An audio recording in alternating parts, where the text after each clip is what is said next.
আমার দাদা কাটতো খেজুর গাছ। আগে তো অনেক বড় বড় খেজুর গাছ দেখা যেত বা ছিল। তা আমার দাদা আনুমানিক একটা বিটের পর গাছ ছিল মেলা, সেখানে গাছ কাটতেছিল। হ্যাঁ, আমার দাদা আনুমানিক বেলা 3:30 4টে এই টাইমে গাছ কাটতেছিল একটা বাগানের ভিতর। সেখানে মানুষ যাইতো না, ভয়তে দিনের বেলায়। তারপর আমার দাদার অনেক সাহসী ছিল, তাই সেখানে গাছ কাটতে গেছিল। তা গাছ কাটতে যাই গাছে উঠে যখন দলা বেঁধে গাছে ঝুল দিয়েছে, তখন উপর গাছে পোষ দেওয়ার সময় উপর তাকালে দেখে যে ওই গাছের মাথার উপর এমন এক দেও পা রাখিছে, আর এক পাও ওখান থেকে প্রায় 1 কিলোমিটার হবে না, একটু কম হবে, সেখানে এক বট গাছের উপর দিচ্ছে আর এক পাও। তার পিছনটা তাকালি কয়েক বিঘে জমির সমান আছে তার পিছনে পাছাটা।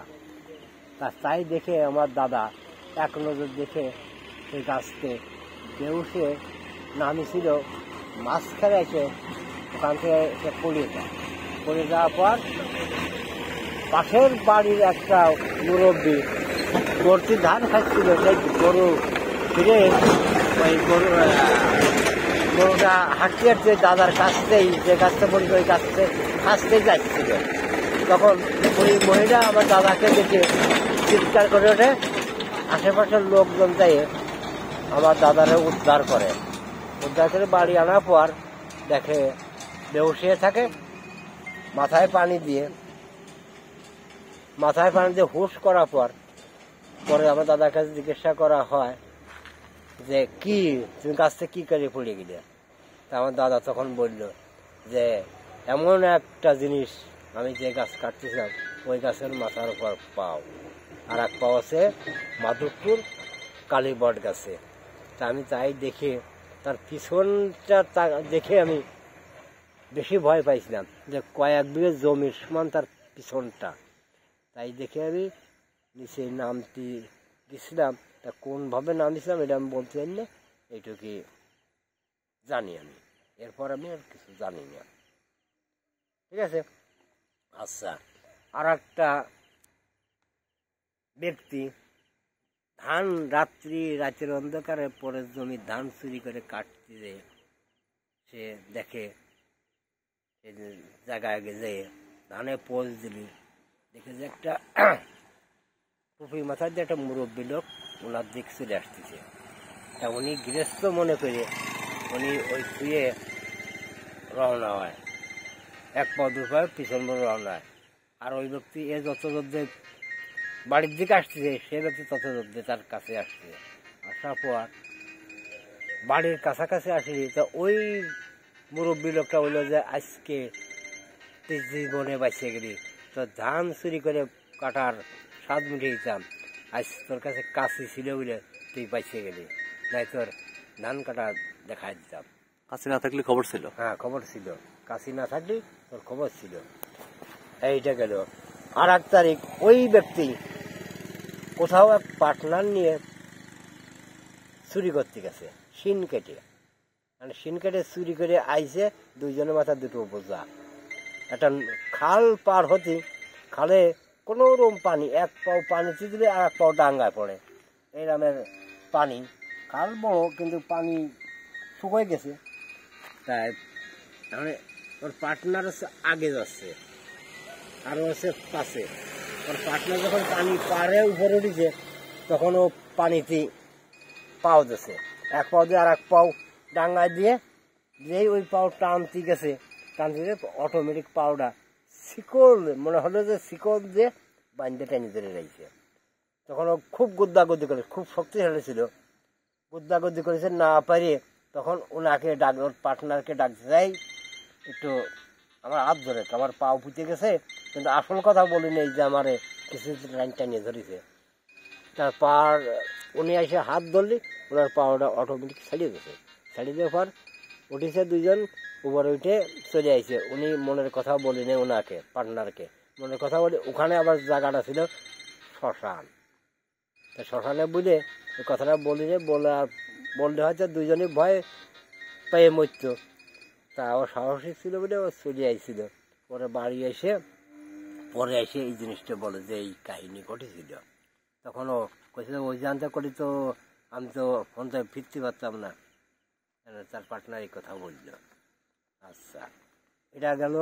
আবার ওই ব্যক্তি কোথাও একজন ধান চুরি করে কাটতে গেছে রাতের অন্ধকারে, যে সেখানে ধানের জমির কাছাকাছি যাওয়ার পর ওনার সামনে প্রথম হাজির হয়েছে দুটো শ্রীগল দূরে কামড়া করতে করতে ওনার কাছে চলে আসে। উনি আবার এই কাছে দেওয়া হয়ে দিলে আবার তফাৎ ছুটে যে পড়ে।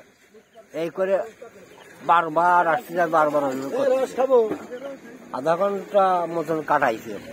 কাটানোর পর শ্রীগল আস্তে আস্তে মিশে গেল। তারপরে হইল বুনো শুয়োর এসে ওনার কাছে গদগদ করতে করতে চলে আসে। তার চেহারা দেখলি মানুষ এমনিই ভয় পায়, আর ও তো একা ব্যক্তি, রাত্রি। তা ওনার কি অবস্থা হয়েছিল উনি ছাড়া আর উপরে আল্লাহ ছাড়া কেউ জানে না। সে শুকরও ওনার সাথে আধা ঘন্টা এইভাবে করেছে। করার পর তারপর শুয়োরও আস্তে আস্তে বিলীন হয়ে গেল। তারপরে হইল বিশাল এক ঘোড়া তফাতে দৌড়ে ওনার কাজ দিয়ে চলে যায়। আর এক বড় সেনতে আবার ফিরে ওনার কাছে যা আসে সে উনি কাছে করে একটু তফাত দিয়ে ঘুরে চলে যায়। এই করে উনি ওই কাণ্ডমুণ্ড দেখে উনি তো ভয় তো পাচ্ছেই, কিন্তু উনি আস্তে আস্তে বাড়ির দিক অগ্রসর হচ্ছে। তা বাড়ির কাছাকাছি আসলে ঘোড়াও আস্তে আস্তে বিলীন হয়ে যায়। বিলীন হওয়ার পর উনি বাড়ি আসে। তাই ওনার শেষ জীবনের কাহিনী উনি আমাদেরকে সরাসরি দেখাইছে যে এই ভয় পেয়ে পেটে ব্যথা হয়ে পেটে একটা চাপ সৃষ্টি হয়েছিল। সেই চাপ আমাকে হাত দিয়ে টিপে দেখাইছে, দেখো এই ব্যথা আমার এই চাপটা হয়েছে ব্যথা সে ভয়ের কারণে। তা আমি অধিকাংশ সময় পেট ব্যথার দ্বারা জীবন ভরে যায়। শেষমেশ ওই ব্যক্তি পেট ব্যথায় আর একজনের কাছারিতি হাঁটতে আসার সময় কাছারিতি এসে ওঠে ব্যথার দ্বারায়।